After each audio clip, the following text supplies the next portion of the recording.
Dando continuidade ao nosso curso de legislação dos militares do Estado de Ceará, nós veremos agora o artigo 50, que fala da questão do interrogatório ou do cumprimento de sanção disciplinar por parte do militar que esteja embriagado ou sob efeito de substância entorpecente. O artigo 50 já de cara proíbe que isso aconteça, que o militar seja interrogado ou que ele venha a cumprir uma sanção no estado de embriaguez ou sob efeito de substância entorpecente. O artigo 50 dá ainda a opção de recolhimento transitório por parte do militar, se logicamente ele preencher os requisitos previstos no artigo 26, que tratam do recolhimento transitório. Então, o militar que estiver embriagado ou sob efeito de substância entorpecente não pode ser interrogado, nem tampouco pode cumprir sanção disciplinar. Porém, poderá ser recolhido transitoriamente, logicamente, se ele preenche as condições para o recolhimento transitório. Está embriagado ou sob efeito de substância entorpecente, ou então agressivo e violento, ou então quando há a possibilidade dele atrapalhar as investigações. Então, o artigo 50 diz o seguinte: nenhum militar do Estado será interrogado ou ser-lhe aplicada sanção se estiver em estado de embriaguez ou sob a ação de substância entorpecente, ou que determine dependência física ou psíquica, devendo, se necessário, importante frisar isso, ser desde logo recolhido transitoriamente por medida preventiva. Então, como medida preventiva, poderá ser utilizado o recolhimento transitório. Nem sempre que o militar está embriagado, ele vai ser recolhido transitoriamente. Para ser recolhido transitoriamente, ele tem que estar embriagado ou sob efeito de substância entorpecente, acompanhado de um crime propriamente militar ou acompanhado de uma transgressão militar, para que haja o enquadramento necessário para que esse militar seja recolhido transitoriamente. Acho que a gente já falou amplamente do recolhimento transitório no artigo 26, não há necessidade de repetir as explicações. Então vamos dar sequência e vamos lá para o artigo 51. O artigo 51 fala da interrupção de afastamento regulamentar. A gente não pode confundir interrupção de afastamento regulamentar com interrupção de licenças. Primeiro, essa interrupção de afastamento regulamentar seria para quê, professor? Para o cumprimento de uma sanção. Na regra geral, quando o militar se encontra no afastamento regulamentar, quando ele se encontra de férias, quando ele se encontra de luto, de núpcia, trânsito, instalação, seja qual for o afastamento regulamentar, e ele responde a um procedimento disciplinar, o procedimento disciplinar vai ser congelado, os prazos vão ser interrompidos até que ele retorne desse afastamento regulamentar. Porém, se ele entrou no afastamento regulamentar quando já estava para sair a solução, e a solução foi de aplicar a sanção, essa sanção só vai ser aplicada quando ele retornar desse afastamento regulamentar, seja qual for o afastamento regulamentar. E qual é a dúvida então, professor? A dúvida seria quanto às autoridades que podem interromper esse afastamento regulamentar, porque uma hora a lei fala em controlador geral e governador, outra hora ela fala no comandante geral da corporação. Se você pega o Código Disciplinar, aqui no artigo 51, ele diz que, havendo necessidade de interromper um afastamento regulamentar para cumprimento de sanção, só quem pode interromper, governador do Estado ou controlador geral. Já o Estatuto, que a gente vai estudar aqui também, Lei 13.729, diz que, havendo necessidade de interromper uma licença para cumprimento de sanção disciplinar, a autoridade já vai ser o comandante geral. Então perceba que a licença é uma espécie de afastamento regulamentar também, só que ele foi específico. Falou licença, seja qual for a licença, paternidade, maternidade, falou em licença, então só quem pode interromper a licença para cumprimento de sanção vai ser o comandante geral. Falou em afastamento regulamentar, que é um termo muito mais amplo, envolve todos os afastamentos, ficou na responsabilidade do governador ou do controlador. Cuidado para não fazer confusão em relação a esse assunto. Então vamos lá para o artigo 51, que diz: o cumprimento da sanção disciplinar por militar do Estado afastado do serviço deverá ocorrer após a sua apresentação na OPM ou OBM, pronto para o serviço militar, salvo nos casos de interesse da preservação da ordem e da disciplina. Então aqui é que a gente vai ter exceção. Em alguns casos especiais, o governador ou o controlador poderão interromper esse afastamento. É bem raro isso acontecer, mas pode acontecer. Em que caso, professor? Está aí o parágrafo único para nos explicar. A interrupção de afastamento regulamentar para cumprimento de sanção disciplinar somente, olha a palavrinha, somente, ocorrerá quando determinada pelo governador do Estado ou pelo controlador geral dos órgãos de segurança pública e sistema penitenciário. Então você que está estudando em casa, compare o artigo 51 com o artigo 64, inciso 4. Lá ele fala em comandante geral, mas fala de comandante geral para interrupção de licença. Para interromper uma licença em virtude de cumprimento de sanção disciplinar, responsável é o comandante geral. Já se usou o termo mais genérico, que engloba todos os afastamentos, aí passa a ser responsabilidade do governador ou controlador geral dos órgãos de segurança pública e sistema penitenciário, ok?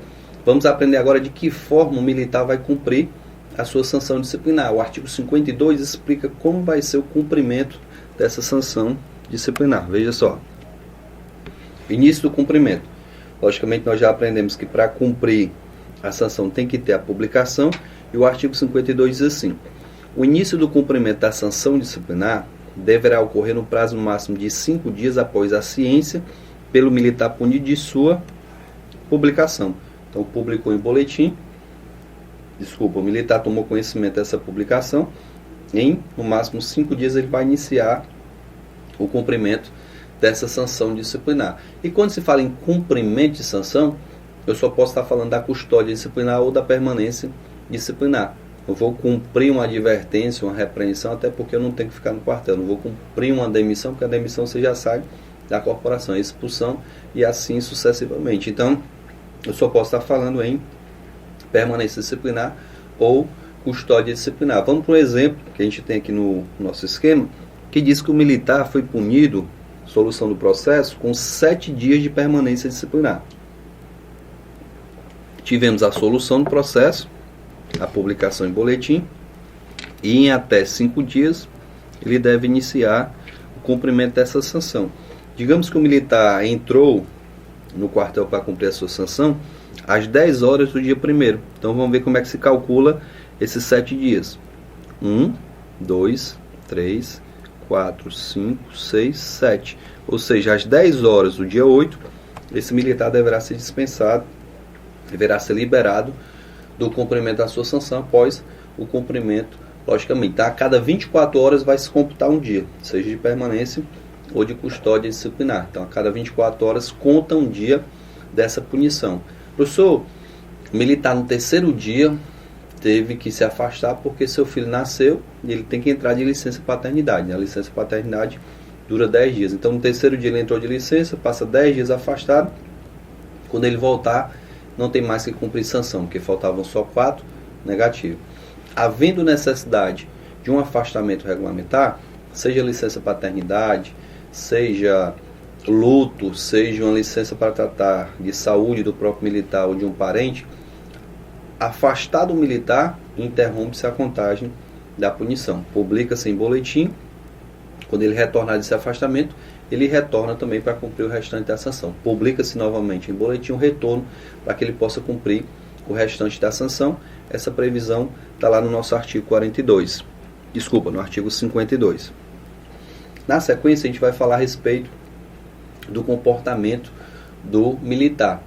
A lei, acho que de maneira equivocada, chama de comportamento policial militar, mas isso aqui aplica-se para o policial militar e para o bombeiro militar. Ao ingressar na corporação militar, esse militar estadual do Ceará, ele vai ter uma classificação de comportamento, desde que ele seja praça. Por quê, professor? Só as praças têm classificação de comportamento. Essa classificação não se aplica aos oficiais. Então, quando a praça do bombeiro ou da polícia militar ingressa na corporação, ela vai ter uma classificação de comportamento.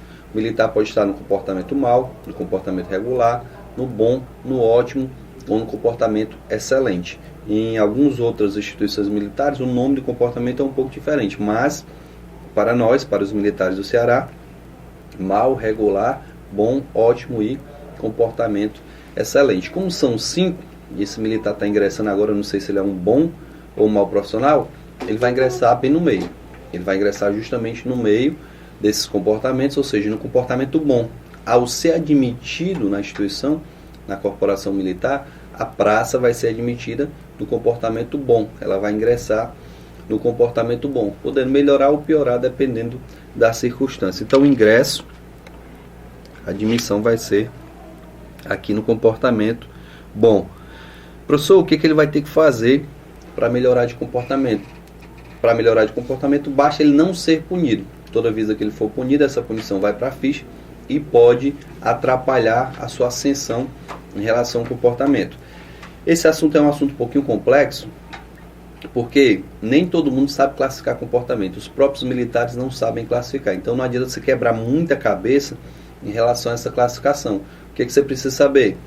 Para a sua prova, infelizmente, o professor vai ter que dizer isso, vai ter que memorizar, vai ter que decorar na semana da prova o lapso temporal e o limite da sanção que ele pode ter dentro daquele lapso temporal. Se você conseguir memorizar, com certeza você vai fazer uma boa prova, vai ser aprovado e vai acertar as questões que tratam desse assunto. Então vamos tentar explicar, mas sem uma preocupação muito grande em entender o conteúdo, porque realmente é complicado. Você precisa lembrar na hora da prova do lapso temporal dos limites. Mas vamos lá tentar entender. Hoje eu quero saber qual é o comportamento do soldado João.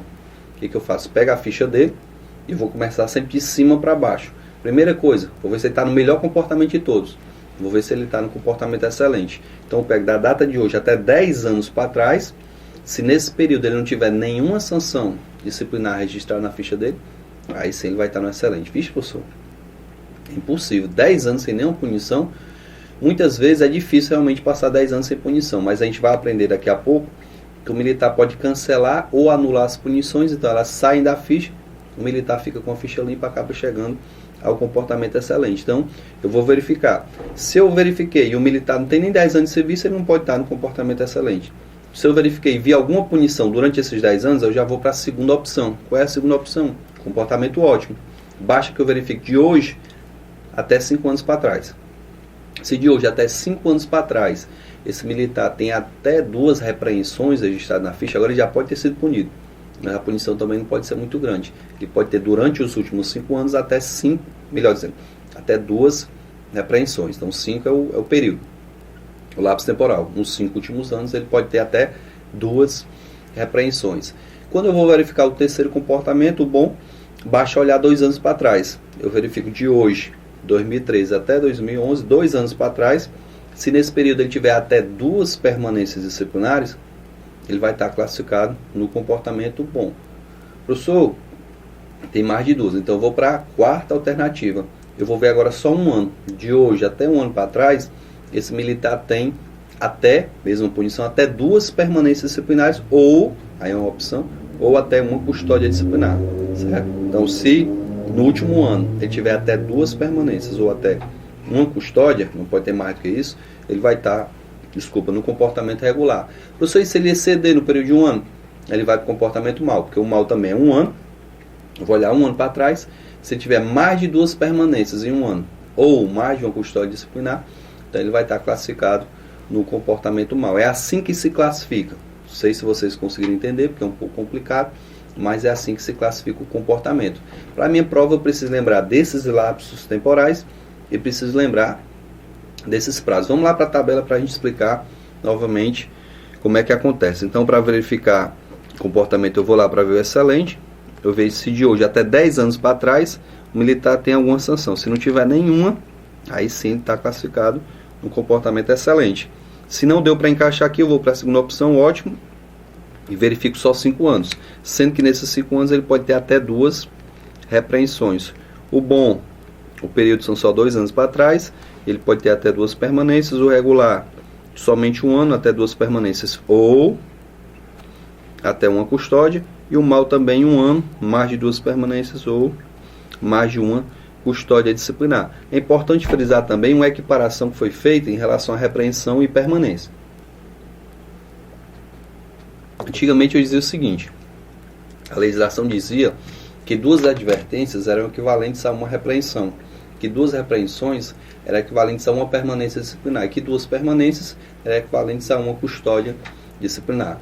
Hoje eu não posso mais dizer isso, mas eu posso dizer que para efeito de classificação de comportamento, só para isso, para efeito de classificação de comportamento, eu posso dizer para vocês que 2 repreensões vão ser equivalentes a uma permanência disciplinar, só para efeito de classificação de comportamento. O restante não posso mais comparar nada, só a repreensão que eu comparo com a permanência. Então, 2 repreensões equivalentes a uma permanência disciplinar. Então, a gente volta lá para a tabela para a gente fazer uma explicação mais aprofundada. Se na hora da prova ele quiser lhe confundir, ele pode falar de um militar que nos 5 últimos anos tem uma permanência disciplinar. Como eu falei para vocês que 2 repreensões é equivalente a uma permanência disciplinar, esse militar vai estar classificado no comportamento ótimo, como eu falei para vocês. Ou então, ele fala no comportamento bom e fala que o militar tem 4 repreensões. Mas 4 repreensões é equivalente a 2 permanências disciplinares. Por quê? Repito, 2 repreensões para efeito de classificação de comportamento podem ser equiparadas a uma permanência disciplinar, ok? Então a gente conclui aqui com a questão do nosso comportamento policial militar e na sequência a gente vai falar da revisão dos atos disciplinares. O que é a revisão dos atos disciplinares? O militar ele tem a possibilidade de atenuar uma punição, de agravar uma punição, de retificar ou de anular. São essas 4 possibilidades que a gente tem. A gente vê aqui quais são elas: a retificação, a atenuação, a agravação e a anulação. Quando se fala nessas revisões, a gente tem 4 possibilidades de correção de algumas irregularidades. No caso, a retificação, a atenuação, a agravação, e por último a gente tem a possibilidade de anular uma punição, de tirar essa punição da ficha do militar, caso haja alguma ilegalidade na aplicação dessa sanção. Então a gente vai tentar explicar cada uma dessas revisões, a maneira que elas acontecem, começando aqui pela nossa retificação. Você que teve sua aula de português deve saber que retificar é diferente de ratificar. Ratificar, confirmar. Retificar, tornar reto. Opa, então tinha alguma coisa torta, né? Então tinha alguma coisa errada.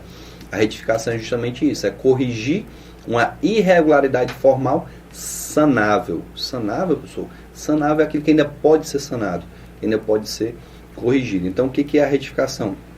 A retificação é a correção de uma irregularidade formal sanável.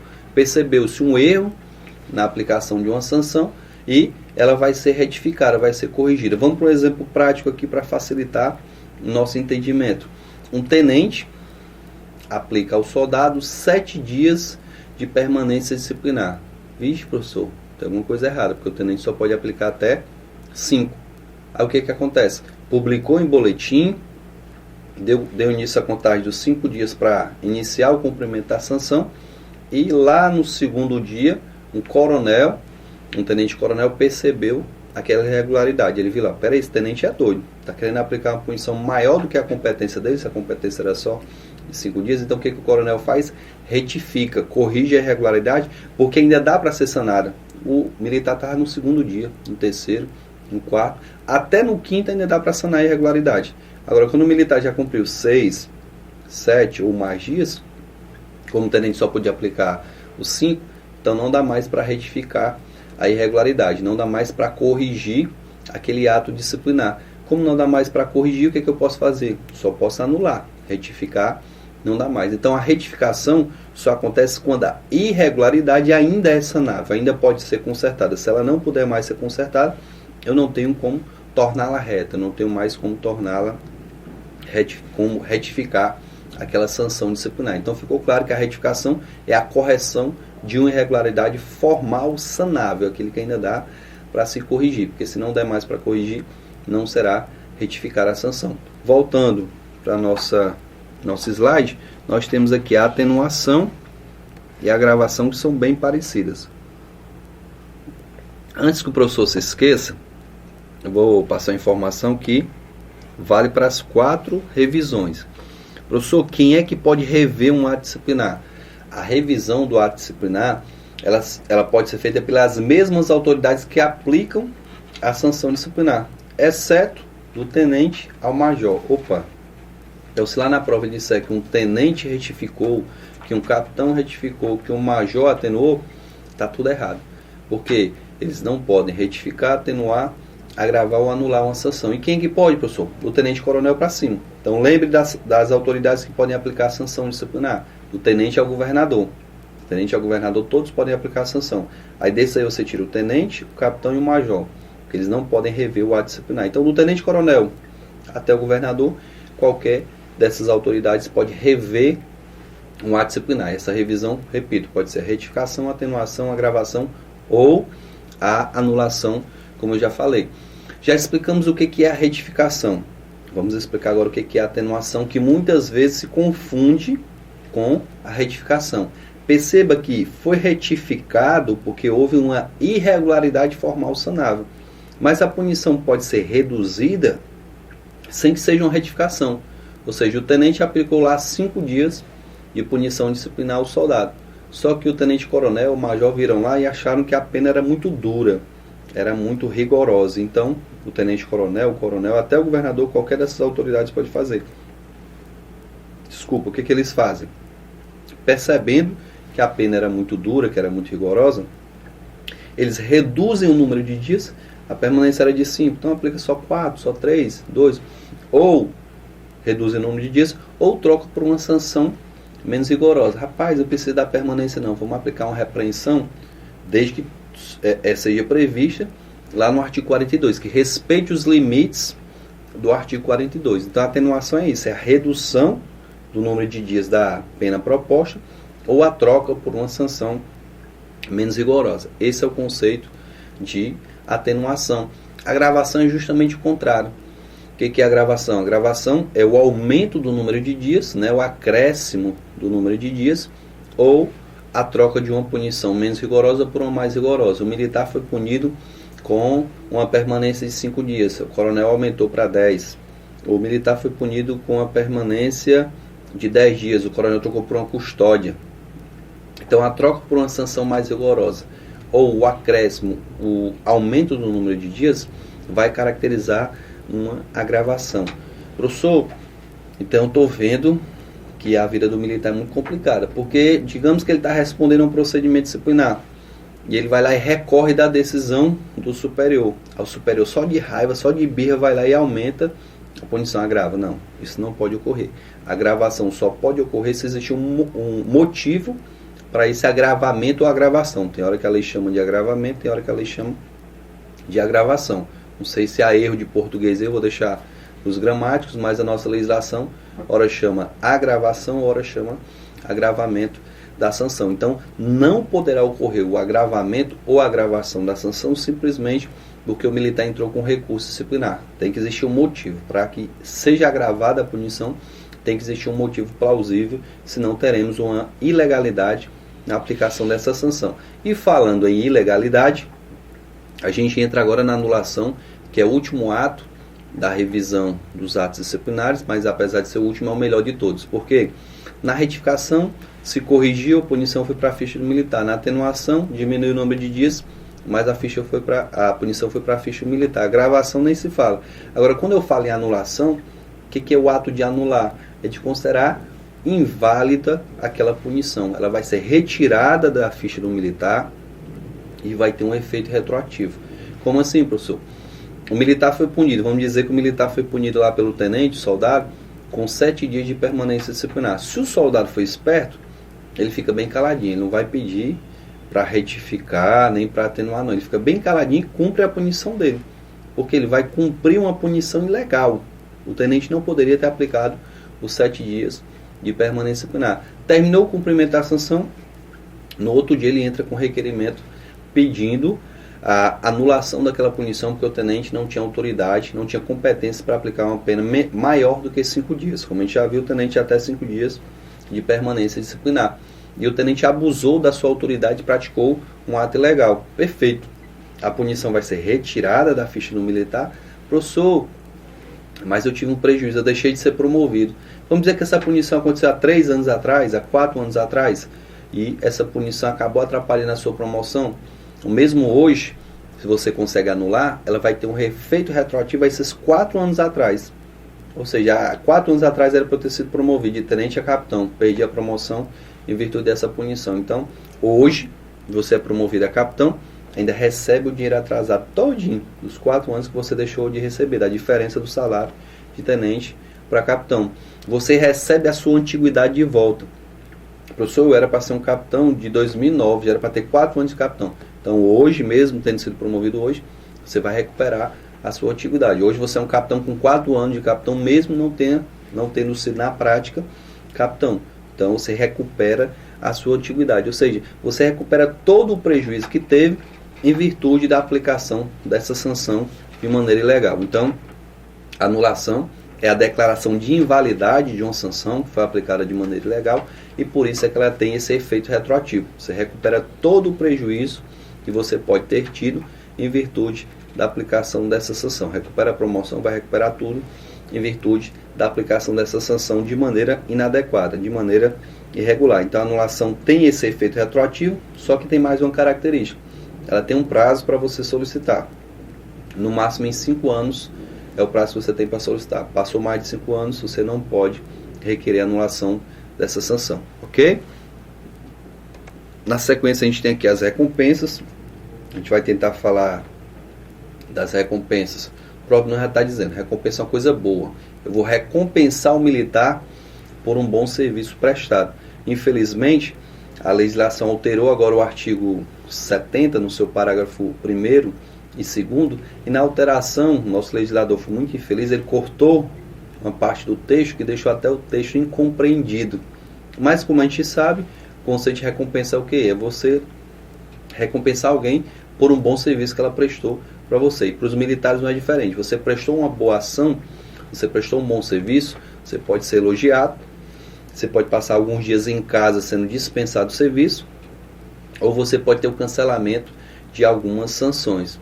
O elogio é algo bom para o militar, porque pode contar pontos para a sua promoção, pode até lhe ajudar a conseguir as outras recompensas, porque como é que eu vou provar que tem um bom serviço prestado? Pelo elogio que está registrado nos seus assentamentos. Então o elogio que a gente está falando aqui é um elogio formal, que é publicado em boletim e registrado no assentamento individual de cada um dos militares que estão sendo elogiados. Então vai para a ficha do militar, então ele consegue provar lá na frente que tem bons serviços prestados. Então o elogio ele é formal e vai para os assentamentos do militar, além de ser publicado. Professor, essa dispensa do serviço, o que é a dispensa do serviço? O militar prestou um bom serviço, comprovado em seus assentamentos, ele pode ter até 6 dias de dispensa do serviço por ano. Então há uma limitação da quantidade de número de dias. Então o militar que prestou um bom serviço pode ter a dispensa de trabalhar por até 6 dias ao ano. No outro ano ele quiser pedir novamente, tiver novos bons serviços prestados, ele pode conseguir novamente essa dispensa de até 6 dias. Professor, quem é que concede essa dispensa? Quem é que dá essa autorização para o militar permanecer em casa por até 6 dias? Só quem pode autorizar, só quem pode dar essa recompensa é um tenente-coronel ou coronel. Então só o tenente-coronel ou coronel aos seus subordinados, logicamente. O aluno perguntou, professor, um tenente-coronel pode dispensar um coronel do serviço? Lógico que não. O tenente-coronel pode dar para os seus subordinados. O coronel pode dar do tenente-coronel para baixo, ele pode dispensar do serviço. Algumas vezes o aluno pergunta, professor, e quem é que vai dispensar o coronel? A lei é falha, a lei não fala nessa situação. É logicamente que o comandante-geral, que é o comandante maior da instituição, ele pode sim dispensar um outro coronel. Então, a dispensa do serviço ela tem limitação até 6 dias ao ano, e só quem pode dar é um tenente-coronel ou coronel. Como eu já falei, não confunda as situações práticas com a teoria. A teoria é um pouco diferente da prática. Você conhece um militar que foi dispensado por um major, por um capitão, isso às vezes até acontece na prática, isso está em desacordo com o que está previsto na legislação, mas acaba acontecendo como forma de motivação para o trabalho. Então a gente vai encerrar o vídeo aqui, faltando falar do cancelamento, porque quando a gente vai explicar o cancelamento, a gente tem que comparar o cancelamento de sanções com a anulação, que é um assunto que muitas vezes é confundido e acaba gerando problema, acaba gerando muitos erros nas questões de concurso. Então a gente para por aqui. No próximo vídeo a gente vai falar a respeito de cancelamento e vai compará-lo com a anulação de sanções.